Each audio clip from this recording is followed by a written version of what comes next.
r/Nosleep. Posted by u/Stuart Wilkerson 87. The Boarding School Chronicles, the devil's second cousin got a job at my school. 27 miles south of the gates to the underworld, deep in the south, about 100 miles from the nearest ocean, lies a place where the desert, woodlands, and swamps intersect. At this place is a community with a small town, an obscure boarding school, and a subpar university. Being miles away from the nearest city and fairly isolated, most people would have never heard of this place. Most of those who have heard of it or have even driven through it have probably thought of it as nothing more than one of those small southern towns, except that this one has a boarding school and university. Anyways, the point that I am trying to get at is that most people just think of it as one of those unremarkable places. However, as I will begin to show, this place is anything but unremarkable. Weird things happen here, a lot of them. From the down-to-earth kind of weird to the paranormal kind, every person who has spent an extended time here has at least a few weird tales of their time here to tell, if they survive to tell them. I, however, have experienced more weird things than even most of the people here have. I'm posting these as a sort of journal so that I can share my experiences with people here. I'll start with who I am and how I got here to give some context. My name is Stuart Wilkerson and I am currently attending the boarding school 10 minutes north of the town. After I got my parents mad at me for something that wasn't my fault, they sent me here for high school. I didn't deserve to be sent here, seriously, the incident wasn't my fault, it was Ralph's idea and I would never have gone along with it if I knew that it could blind him. In my time at this school I have built a new life and made new friends. I have also had 6 different cults attempt to recruit me to join them. Only 2 of the offers were tempting, but that's a story for another time. Now that I am writing this, I'm having trouble deciding which story I should start by telling. There are too many to choose from. Maybe I should start with the story of what happened when one of the devil's second cousins visited the town, or maybe I should start with the story of how the Russian mob used our town as a base of operations. But then again, maybe I should start with the story of the primordial being who showed himself to us in all his glory and took us to a land where all of our world's restrictions are lifted and we experience true and glorious feelings.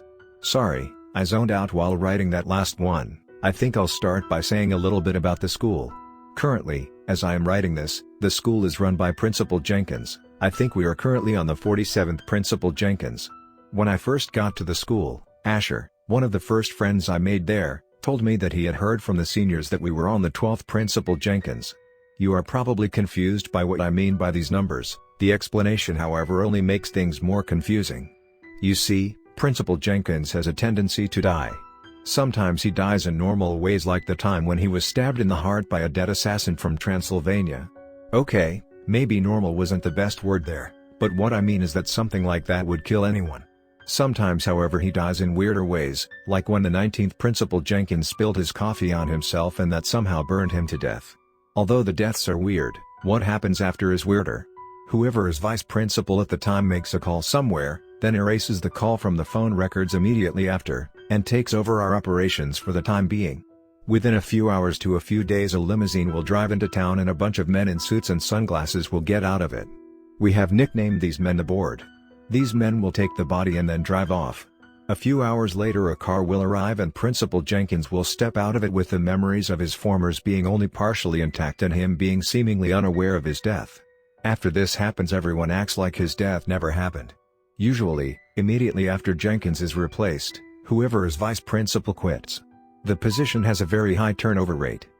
The first time I saw Jenkins die was when I was at my orientation assembly. Even though we were new, almost none of the students nor I had a problem acting like nothing happened after he was replaced.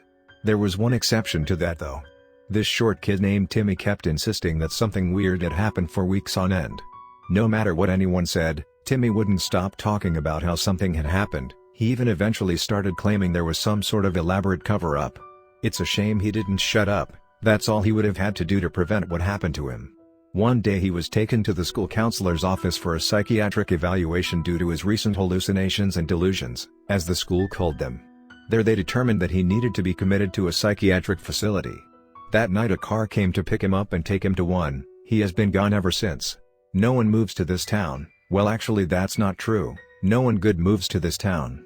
Plenty of people move to this town, just not the kind of people one ever wants to meet. Criminals fleeing the law, runaways fleeing home, and teachers who for some reason or other have likely had their careers damaged to a point where this is their only option. I'll move here permanently or pass through here for a period of time. The runaways usually leave, So do the teachers that don't die or disappear, but the criminals stay. They stay because the cops of our town are too busy with its goings-on and the feds and state police usually don't come looking here. There have been times they did come looking though, when the criminals are bad enough. Shortly after I got here the FBI rolled up and arrested some guy who lived on the edge of town.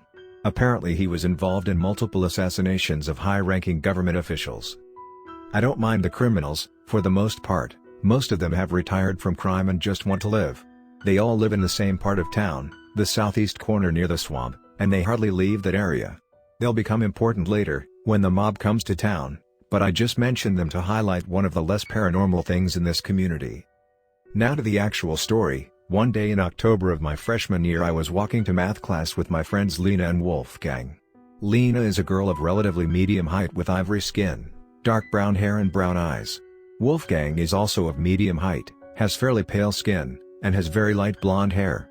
I was walking in silence while the two of them, who were dating, were arguing about something or other. As we got to class, things seemed different and felt odd. Mr. Horowitz, who is our math teacher, wasn't there and instead it was just our vice principal at the time and another man. The other man was dressed like one of those vampires that you see in movies with the short black hair, the cloak, and the thing covering his neck. "Everyone, listen up," said the vice principal, as I took my seat. "Your former teacher, Mr. Horowitz, has passed away. This will be your new teacher," she continued, as she pointed towards the vampire man.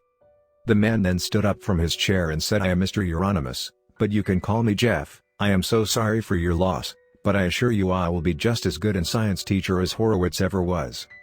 The vice principal then in a whisper that wasn't really a whisper told Jeff, "Math teacher." Jeff corrected himself and said, "I will be just as good a math teacher as Horowitz ever was." "What happened to Horowitz?" asked Asher, who was sitting in the front row of seats. The vice principal picked up a sheet of paper from the lectern she was at and looked down it until she read off lice, then she continued, "He was eaten by lice," then she scrambled out of the room. The vice principal was obviously lying. The excuses for the deaths get weirder every time. After she left, Jeff opened the math book and asked, "Can any of you tell me where you guys were with Mr. Horowitz?" "Pythagorean theorem," said one of the students in the class who I didn't really know. Jeff looked up suddenly and put his hands on his head, started walking in circles and repeating, "No, no, no, this won't do at all." Then after a while of doing that, he put his finger in the air and said, "Change of plans. I am going hiking." "What do you mean?" said Wolfgang. "I mean that I need to leave for a while to go hiking. I will need some assistance though," he said. You, and you," he continued, pointing at Wolfgang, Lena, Asher, and me. He then snapped his fingers and everything went white. I closed my eyes terrified as I felt like I was floating through space, then I felt my feet hit the ground and slowly opened my eyes. What I saw astonished me. I was on one of the desert ridges to the north of the school and I could see the school from there. Lena, Asher, and Wolfgang were also there and just as shocked as me. Jeff was standing a few feet away from us smiling like nothing happened. "What just happened?" said Lena. "We are going to see my cousin," said Jeff. "Who?" I said. "My cousin, his name is Satan, I assume you have heard of him." "I think this man is crazy," I said to the others in what I meant to be a whisper. Apparently I didn't whisper quiet enough since Jeff turned around obviously having heard what I said and Lena said, "You really need to learn to control your tone." Before Jeff said anything to me, Asher interjected and said, "You can't take us off of school grounds during school hours without forms signed by us." I sighed disappointed. I always knew his focus on following the rules would get him in serious trouble, especially somewhere like this where the rules were more of an obstacle. "Here," he said, waving his hand around with a cloud of smoke proofing out of it. Then a pen and forms appeared in his hand and he said, "Sign." Everyone stood still for a while until I gave in and signed it. Lena responded with a disappointed tone saying, "Stuart." "What? I'm bored," I said. As Jeff looked to the rest of us, Lena said, "We're not signing it." "Fine," he said, and he waved his hand again and their signatures all appeared. Then he said, "Now let's go." "No," Asher said, then started screaming for help. "I didn't want to have to do this," said Jeff as he waved his hand again and Asher found himself unable to talk. "You'll get your tongue back when we get there," said Jeff, then he followed with, "Now let's go."